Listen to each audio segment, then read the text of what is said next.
ভাগ্যে যা লেখা আছে তাই হবে। অনেকেই কথা বলে এটা কি জায়েজ আছে কিনা বা এটার অর্থ আসলে কি। আমরা প্রায় বলে আরে ভাগ্যে যা আছে তাই হবে, এটা আসলে বলা কতটুকু সঠিক এটার কিছুটা আমি এক্সপ্লেইন করা ট্রাই করবো ইনশাআল্লাহ। ভাগ্যে যা আছে তাই হবে এ কথার দুটি অর্থ হতে পারে। প্রথমে বুঝতে হবে ভাগ্যের সমস্ত বিষয়, ভাগ্যে কি ঘটবে, কখন ঘটবে, কেমনে ঘটবে, এই ভাগ্যের নির্ধারক কোনো মানুষ নয়। ভাগ্যের নির্ধারক হচ্ছে এক সত্তা, তিনি কে? তিনি হচ্ছেন ভাগ্যের লেখক। তিনি আমাদের ভাগ্যে কি ঘটবে সব লিখে রেখেছেন। বাট দ্য ফ্যাক্ট ইজ আল্লাহ সুবহানাহু ওয়া তাআলা didn't force you to do anything. আল্লাহ আপনাকে বাধ্য করে না যে আপনাকে এটা করতেই হবে। আল্লাহ আপনাকে কি দিয়েছে? উইল পাওয়ার দিয়েছে। আল্লাহ আপনাকে আকল দিয়েছে, বিবেক দিয়েছে, জ্ঞান দিয়েছে, বুদ্ধি দিয়েছে। আপনি আপনার বিবেক দিয়ে বুঝবেন যে কোনটা সঠিক, কোনটা বেঠিক, কোনটা রাইট, কোনটা রং। ঠিক কিনা বলেন যুবক ভাইরা?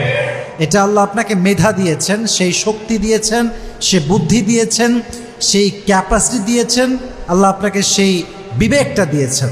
তাহলে বোঝা গেল ভাগ্য আল্লাহই লিখেছেন, আল্লাহ জানেন কখন কি হবে। বাট আল্লাহ আপনাকে উইল পাওয়ার দিয়েছেন, আল্লাহ আপনাকে বাধ্য করেন না। কেন? বাধ্য যদি আল্লাহ করতেন কিছু করার জন্য, তাহলে দুনিয়ার জীবন যে পরীক্ষা, এটার কোনো অর্থ আর বাকি থাকতো না। মনে করেন যে আল্লাহ আপনাকে, ফর এন এক্সাম্পল, আপনি সুদ খেয়েছেন, তো আল্লাহ যদি আপনাকে বাধ্য করে তাহলে দুনিয়ার জীবনটা যে পরীক্ষার জীবনটা বাকি থাকতো না। কারণ পরীক্ষা মানে কি? একটা সুযোগ আপনাকে দেওয়া হলো, আপনি এখন পরীক্ষা পাশ করবেন কিনা এটা আপনাকে ট্রাই করতে হবে। যদি আল্লাহ আপনাকে বাধ্য করে সুদ খাওয়ায় তাহলে আপনাকে আল্লাহ বাধ্য করে জাহান্নামে বানালো, নাউজুবিল্লাহি মিন যালিক। এটা কখনো হতে পারে না। অতএব বুঝে গেল আল্লাহ মানুষকে উইল পাওয়ার দিয়েছে, মানুষ তার বিবেক খাটিয়ে কি করবে কি করবে সে ডিসাইড করতে পারে। এখন অর্থটা বুঝে ট্রাই করেন। ভাগ্যে যা আছে তাই হবে এর অর্থ যদি এরকম হয় যে আমার যতটুকু করার আছে আমি করব, বাদ বাকি আল্লাহ ভরসা, এই অর্থে বলা জায়েজ। বরং এটা ঈমানের দাবি যে আমি আমার সব দিয়ে ট্রাই করব করার জন্য, বাকি যা হবে এটা কার উপরে ভরসা? আল্লাহর উপরে ভরসা। এই অর্থে জায়েজ।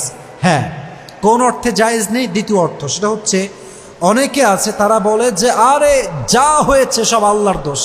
নাউজুবিল্লাহ বলবেন না আপনার সবাই? তাদের লজিক কি? এদেরকে বলা হয় জাবারিয়া। এদের লজিক হচ্ছে যেহেতু আল্লাহ ভাগ্যে আগেই লিখে রেখেছেন কি হবে না হবে, অথবা আমি যা করব এটা আমার দোষ না, আল্লাহর দোষ। নাউজুবিল্লাহ পড়েন সবাই। এই অর্থে ভাগ্যে যা আছে তাই হবে বলাটা জায়েজ না, বরং এটা ইমান বিধ্বংসী কথা, ইমানের সাথে পরিপূর্ণ সাংঘর্ষিক কথা। ইমানের দাবি হচ্ছে আপনি আপনার সর্বোচ্চটা করবেন, বাদবাকি ভরসা কার উপরে?